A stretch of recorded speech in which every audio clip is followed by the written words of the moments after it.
Magandang araw po sa inyong lahat at welcome po dito lang sa Miss Callie Pinoy Stories.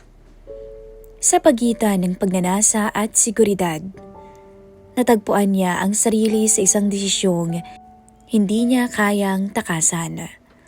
Ang sundin ng init ng damdaming matagal niyang itinago o ang manatili sa piling ng lalaking pinili niya, hindi dahil sa pag-ibig, kundi dahil sa kakayahan nitong ibigay ang buhay na hindi niya kailanman naranasan. Sa bawat tibok ng kanyang puso, unti-unti siyang hinihila ng dalawang mundong parehong may kapalit. At sa huli, isa lang ang maaari niyang piliin. Magandang araw po sa lahat ng tagapakinig at lalong-lalo na sa inyo, Miss Callie. Itago niyo na lang po ako sa pangalang Lydia. 37 anyos. May kinakasama akong si Cardo at hindi kami kasal. Mas matanda siya sa akin. Biyudo siya at 33 taon ang pagitan naming dalawa. Kung hindi ninyo itatanong, wala pa kaming anak. Pumunta ako sa doktor at nagpa-check up. Natuklasan kong hindi ako ang may problema, kundi si Cardo. Ilang beses naming sinubukan para mabuntis ako at magkaroon kami kahit isa man lang sana na anak. Ngunit sa ilang beses na pagsubok, nabibigo lamang kami. Kaya naman napagod na lang ako, Miss Callie. Ang totoo ay nananatili lang talaga ako sa relasyon namin dahil may pera siya. Naibibigay niya kung anumang mga gusto ko at kailangan ko. Pero parang may kulang pa rin. Sa tuwing abala kasi kami sa kama, ay hindi niya ako nasasatisfy. May katandaan na rin kasi siya. Sinadya ko talagang alagaan ang sarili ko at magpa-sexy para sana mas ganahan siya sa tuwing gagawin namin ang mga bagay na iyon. Pero paulit-ulit lang akong nabibigo at nabibitin. Minsan kung sabik na talaga ako na ang nangunguna sa aming dalawa. Pero nauuwi lang sa sumasakit ang likod niya o kaya ang balakang. At ang pinakamalala ay nakakatulugan na niya ako. Kaya minsan, hindi ko talaga mapigilang mainis sa kanya. Pero binibigyan niya naman ako ng pera bilang paumanhin niya. Kaya kahit papaano'y nabubura ang galit at pagtatampo. Hindi ko matandaan kung kailan ako nakaramdam ng kakaiba. Basta alam kong may nabago. Nang makita ko at makilala ko si Julius, ang tubero na nag-aayos sa leakage ng aming lababo. Hindi ko maitatanggi na may itsura siya. Moreno, matangkad, at malaki talaga ang pangangatawan niya. Mahilig din siyang magdamit ng maninipis na kulay puti, kaya pumapakat ang kanyang abs. Minsan, hindi ko nalang namamalayang napapalunok na pala ako tuwing napapatitig ako sa kanya.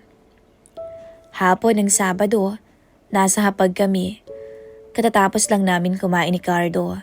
Habang siya'y nasa paborito niyang upuan, nagbabasa ng dyaryo. Kinausap ko siya tungkol kay Julius. Dahil nung isang araw ko pa to pinag-iisipan. Mahal, bakit kaya madalas mag-leak tong lababo natin? Binaba niya ang dyaryo at inayos ang salamin. Hindi ba't pinalitan na natin yan ng tubo? Tapos yung mga pinabili ni Julius nandyan naman. Oo, nandito naman. Ano kaya kung kunin na lang natin? Tawagin natin si Julius dito sa bahay. Para siya na lang ang mag-ayos ng mga sirang gamit. O pwedeng maging boy na rin natin. Tanong ko na may halong saya. Binalot muna kami ng katahimikan bago siya sumagot. Pwede naman. Pero may pamilya ba yan si Julius? Baka kailangan din siya sa kanila? Wala naman. Dating nag-aaral daw siya pero hindi kaya ng nanay at tatay niyang gastusin kaya naghahanap daw siya ng trabaho ngayon. Nag-ausap kayo? Bagya akong kinabahan dahil parang may kakaiba sa tono ng boses niya. Oo, masama ba? Hindi naman. Siguro naawa ka lang sa kanya. Oo, naawa talaga ako sa kanya, mahal. Sabi ko. So, Gawin natin siyang kasama dito sa bahay? Oo, pwede naman eh. Sa tingin ko naman mapagkakatiwalaan siya. Mas maganda yata kung babaeng maging kasama natin dito. Lalo na't minsan ikaw lang ang mag-isang naiiwan dito. Napakunot ang noo ko noon. Anong ibig mong sabihin, mahal? Pinag-iisipan mo ba ng masama si Julius? Hindi naman sa ganoon. Iniisip ko lang ang seguridad mo. Naiintindihan kita, mahal. Pero hindi naman mabuti yun. O siya, okay, sorry. Basta, pagkakatiwalaan din kita. Kasi ikaw ang may gusto niyan. Basta para sa'yo ay gagawin ko. Lumiwanag naman ang mukha ko at agad siyang niyakap.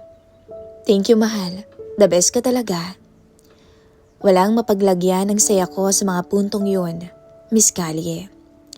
Matagal ko na talagang pinag-iisipan yun dahil walang araw at gabi na hindi ko naiisip si Julius.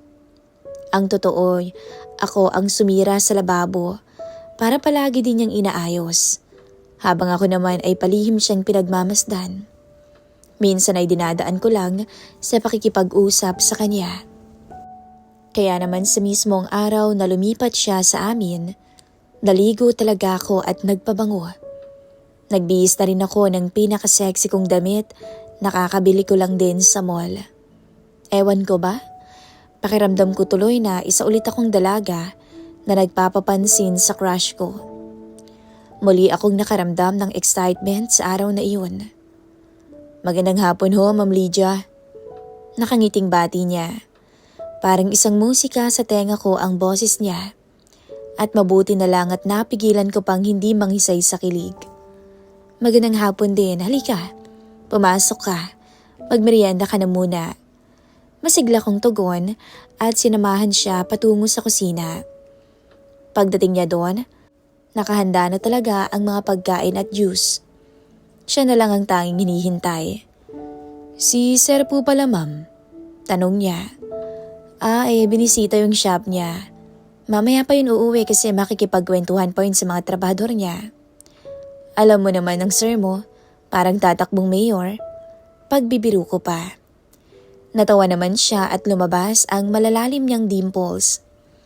Lalo tuloy siyang gumwapo, Miss Callie. Ganun po pala siya, ma'am. Halata nga pong masayahin po si sir. Oo, ganun na siya. Nasanay na lang din ako. Pero mabuti na rin yun kaysa may stress siya. Baka magkasakit pa. Oo nga po no, yun po ang mahirap eh.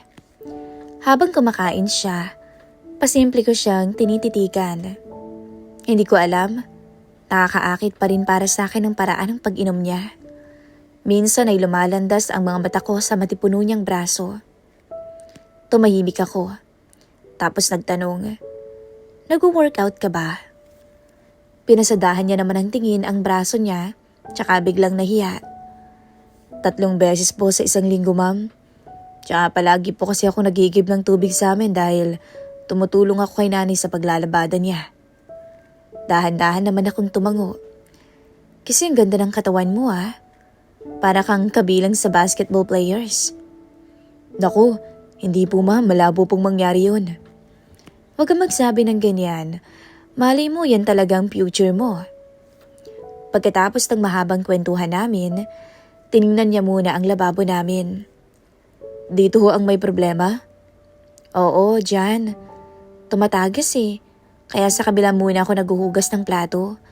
Pero kasi nakakapagod. Dahil kailangan ko pang dalhin doon yung mga hugasin. Pero hindi ba't naayos ko na po ito nung isang araw? Oo nga eh. Yun nga yung pinagtataka ko rin. Teka lang ho. Kukunin ko lang po yung mga gamit na pinabili ko sa inyo. Nang makaalis siya, tiningnan ko ang sarili ko sa salamin namin sa kusina. Mas binaba ko pa ng kaunti ang dress ko para makita niya kung gaano ako kakinis. Sa paraang ito, baka maakit ko si Julius. Nang makabalik siya, ngumiti lang ako sa kanya ng malawak. Hinawi ko rin ang mahaba kong buhok. Ang tingin naman niya ay nandun lang talaga sa trabaho niya. Pero hindi ako sumuko at nag-isip pa ako ng ibang paraan. Nakita mo na ba? Teka lang po, parang alam ko na kung saan ang problema. Mahirap ba? Matagal pa bago maayos yan? Tanong ko pa. Hindi naman po ma'am, mabilis lang naman po to. Lumipat siya ng pwesto at humiga para makita ang ilalim nun. Dito, bahagyang umaangat ang sando niya. Nakita ko doon ang abs niya hanggang pusod. Napalunok ako sa puntong yon. Ang pogi niya talaga. Tili ko sa isip ko. Ayos ka lang ba dyan? Naku madudumihan ka. Kunwaring pag-aalala ko. Ayos lang po ma'am, tsaka trabaho ko naman po ito Nang maayos na niya ang sira noon, pinaligo ko siya sa may CR. Habang ako naman ay nakahiga sa kama at hindi mapakali. Para akong isang teenager na pinansin ng crush niya sa eskwelahan. Dahil gusto kong makasama pa si Julius, hindi lang ang lababo ang pinapaayos ko. Nagpagawa pa ako sa kanya ng iba pang mga bagay. At hindi lang sa kanyang kagapuhan ako humahanga, kundi pati na rin sa husay sa kanyang trabaho.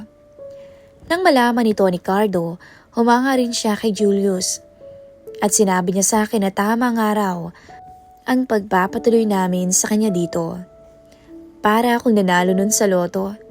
Dahil alam kong magtatagumpay talaga ako sa plano kong magpapansin kay Julius. Nang tumagal siya ng 2 linggo sa bahay namin, doon na ako nagsimulang tanungin siya sa mga bagay na hindi pangkaraniwan.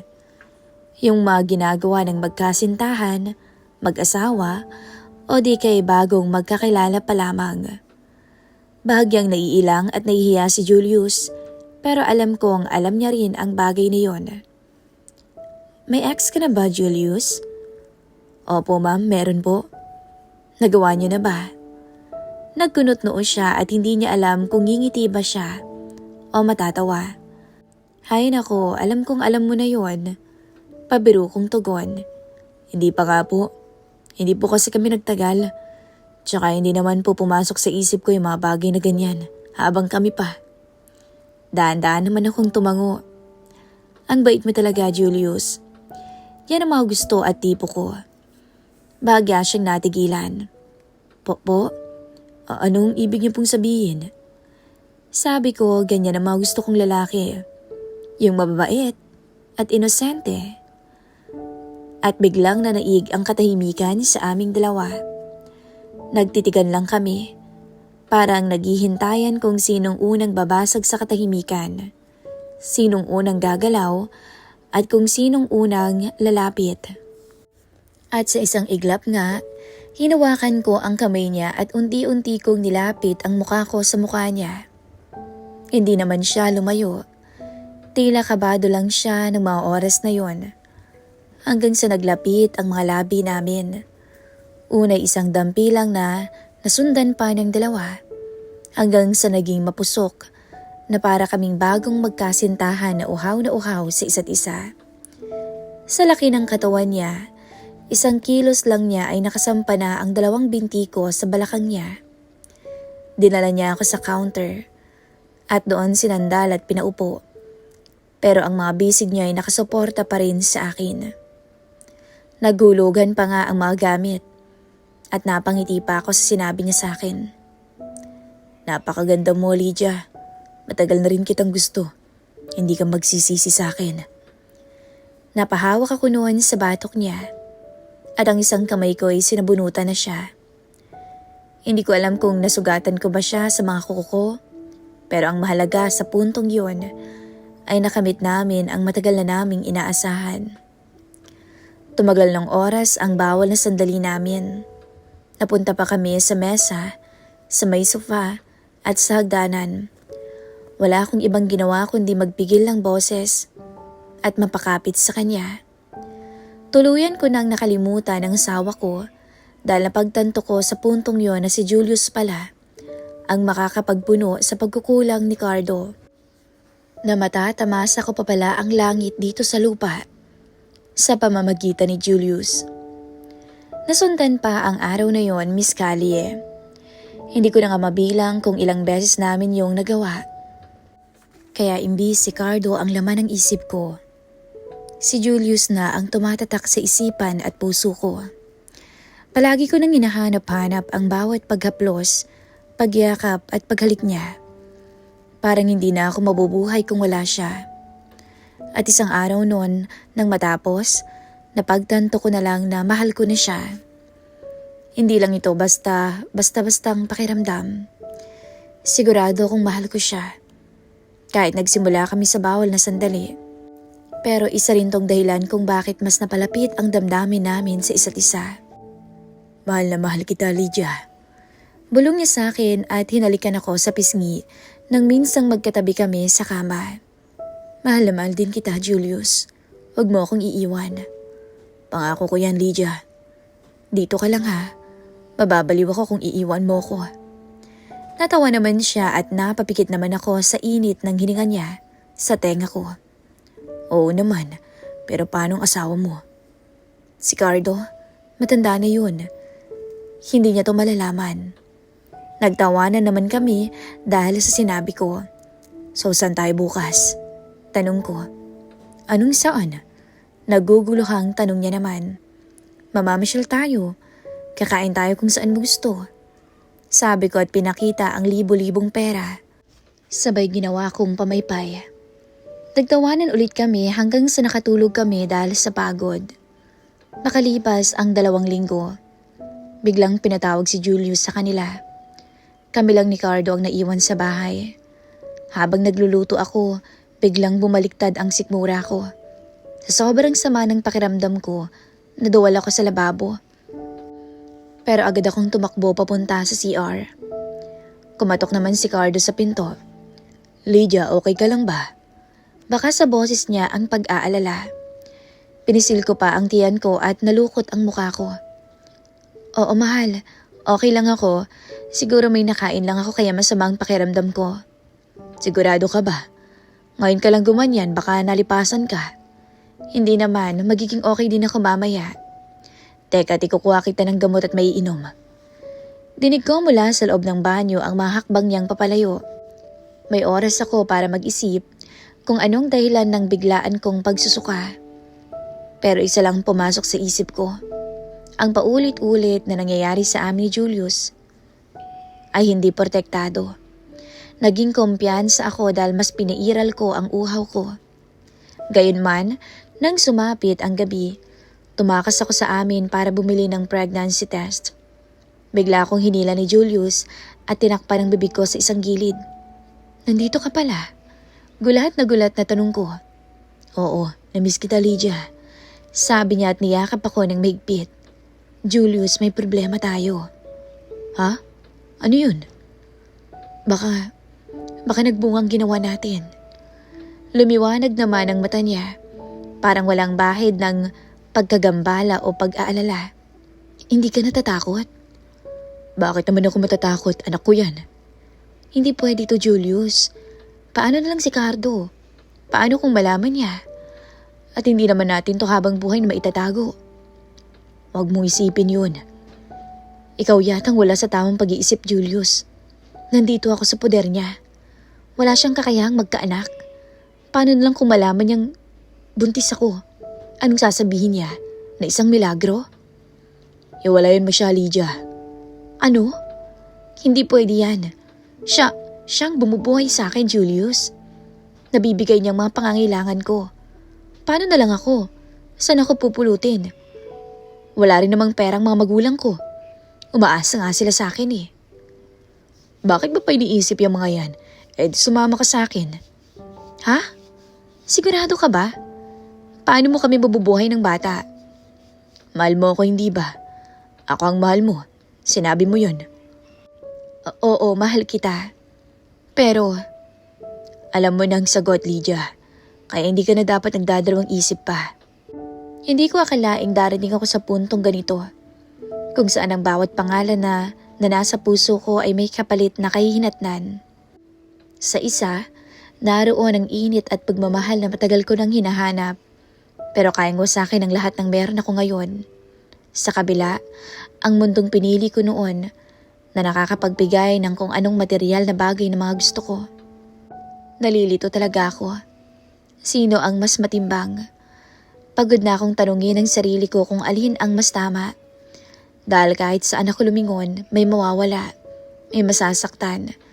At ramdam ko, ako rin ang isa sa mga yon. Kaya heto ako ngayon, nakatigil sa pagitan ng dalawang landas na parehong may kapalit.